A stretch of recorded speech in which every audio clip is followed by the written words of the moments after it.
आज की इस वीडियो में बात करेंगे एक बादशाह असहाब अला खदूद के बारे में, जो कि खुदाई का दावा किया करता था। फिर उसका क्या हशर हुआ, इसी के बारे में बात करेंगे आज की इस वीडियो में। अगर ये वीडियो पसंद आए तो कमेंट में अल्लाह अकबर लिखकर अल्लाह की कुदरत चैनल को सब्सक्राइब कर दें, शुक्रिया। दोस्तों, हजरत सुहैब रजी अल्लाह ताला अन्हो से रिवायत है कि अगली उम्मतों में एक बादशाह था जो खुदाई का दावा करता था और एक जादूगर उसके दरबार का बहुत ही मुकर्रब था।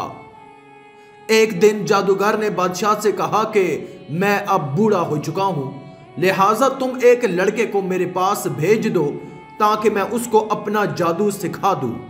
चुनाचे बादशाह ने एक होशियार लड़के को जादूगर के पास भेज दिया। लड़का रोजाना जादूगर के पास आने जाने लगा, लेकिन रास्ते में एक ईमानदार राहब रहता था। लड़का एक दिन उस राहब के पास बैठा तो उसकी बातें लड़के को बहुत पसंद आईं। चुनाचे लड़का जादूगर के पास आने जाने में रोजाना राहब के पास बैठने लगा। एक दिन लड़के ने देखा कि एक बड़ा और महीब जानवर खड़ा इंसानों का रास्ता रोके हुए है। लड़के ने यह मंजर देखकर अपने दिल में कहा कि आज ये जाहिर हो जाएगा कि जादूगर अफजल है या राहब।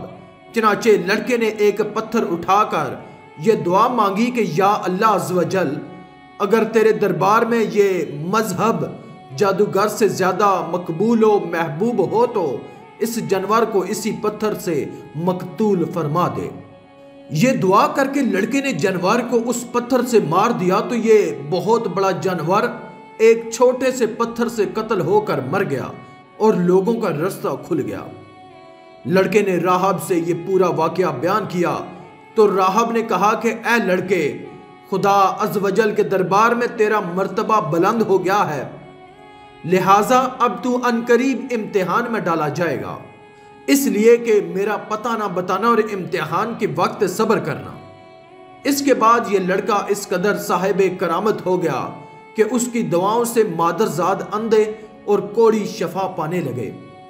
रफ्ता रफ्ता बादशाह के दरबार में इसका चर्चा होने लगा तो बादशाह का एक बहुत ही मुकर्रब हमनशीन जो अंधा हो गया था, उस लड़के के पास बहुत से हदिया और तहाइफ लेकर हाजिर हुआ और अपनी बिसारत के लिए दुआ का तालिब हुआ। तो लड़के ने कहा कि अगर तू अल्लाह ताला पर ईमान लाए तो मैं तेरे लिए दुआ कर दूंगा। चुनाचे वो ईमान लाया और लड़के ने उसके लिए दुआ कर दी तो फौरन ही वो ठीक हो गया और बादशाह के दरबार में गया तो बादशाह ने पूछा कि तुम्हारी आंखों में बिसारत कैसे आ गई? तो मुकर्रब हमनशीन ने कहा कि मेरे रब ने मुझे बिसारत अता फरमा दी है। बादशाह ने गजबनाक होकर कहा कि क्या मेरे सिवा भी तुम्हारा कोई रब है? तो उसने कहा कि हाँ, अल्लाह ताला मेरा और तेरा दोनों का रब है। बादशाह ने उसको तरह तरह की सजाएं देकर पूछा कि किसने तुझे ये बताया है? तो उसने लड़के का नाम बता दिया। फिर बादशाह ने लड़के को कैद करके उसको इस कदर मारा पीटा कि उसने राहब का नाम बता दिया। बादशाह ने राहब को गिरफ्तार करके उससे कहा कि तुम अपने अकीदे को छोड़ दो, मगर राहब ने साफ साफ कह दिया कि मैं अपने इस अकीदे पर आखिरी दम तक कायम रहूंगा। यह सुनकर बादशाह आग बगोला हो गया और उसने राहब के सर पर आरा चलवाकर उसके 2 टुकड़े कर दिए। इसके बाद बादशाह ने अपने मुकर्रब हमनशीन के सर पर भी आरा चलवा दिया।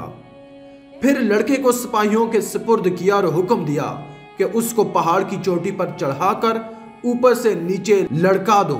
लड़के ने पहाड़ पर चढ़कर दुआ मांगी तो एक जलजला आया और बादशाह के सिपाही जलजले के झटकों से हिलाक हो गए और लड़का सलामती के साथ फिर बादशाह के सामने आ खड़ा हुआ। फिर बादशाह ने गैज़ो गजब में भरकर हुक्म दिया कि इस लड़के को कश्ती पर बिठाकर समुंदर में ले जाओ और समुंदर की गहराई में ले जाकर इसको समुंदर में फेंक दो।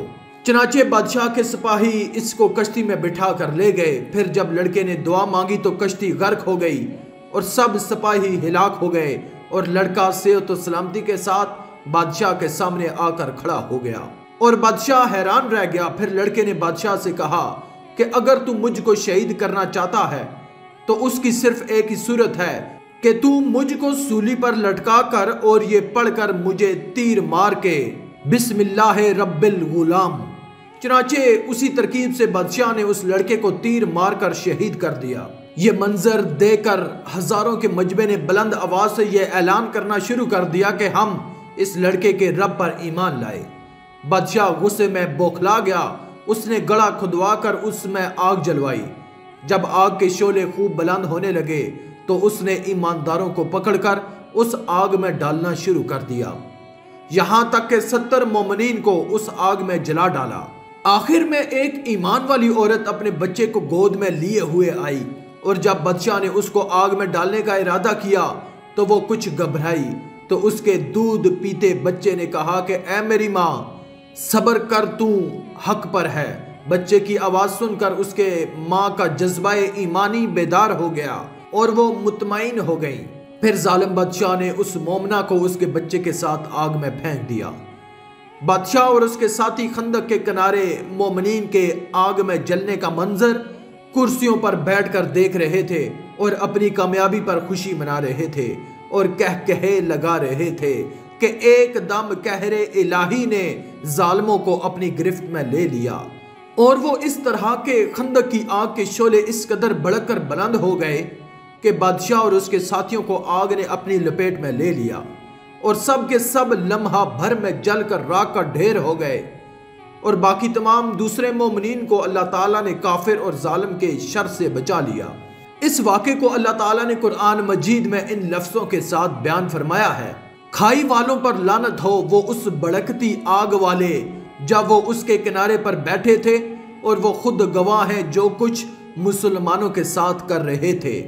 दोस्तों, इस वाक़े से यह हदायत का सबक मिलता है कि अमूमन खुदा की तरफ से इम्तिहान हुआ करता है और बवक्त इम्तिहान मोमनों का बलाओं और मुसीबतों पर साबिर और शाकिर रहना ही इस इम्तिहान की कामयाबी है। ये भी मालूम हुआ कि ईमान कामिल की यही निशानी है। खुदावंद कद्दूस की राह में पड़ने वाली तकलीफ और मुसीबतों से घबरा कर कभी भी उसमें मज़बज़ब नहीं पैदा होता, बल्कि मोमिन ख्वाब फूलों के हार के नीचे हो या तलवार के नीचे, पानी में गर्क किया जाए या आग के शोलों में जलाया जाए, हर हाल में हर सूरत में वो अपने ईमान पर इस्तकामत और इस्तकलाल के साथ पहाड़ की तरह कायम रहता है और उसका खात्मा ईमान पर होता है। ये वो सादत अज़मा है कि जिसको नसीब हो जाए उसकी खुशबख्तियों की महराज हो जाती है और वो खुदावंद कद्दूस और रसूलुल्लाह सल्लल्लाहु अलैहि वसल्लम की बारगाह में वो कुर्ब हासिल कर लेता है कि आसमानों के फरिश्ते उसके आला मरातब की सरबुलंदियों के मदा और सना ख्वां बन जाते हैं। आखिर में अल्लाह रब्बुल इज्जत से दुआ है कि अल्लाह ताला हमें नेक अमाल करने और बुराई से बचने और बचाने की तौफीक अता फरमाए, आमीन।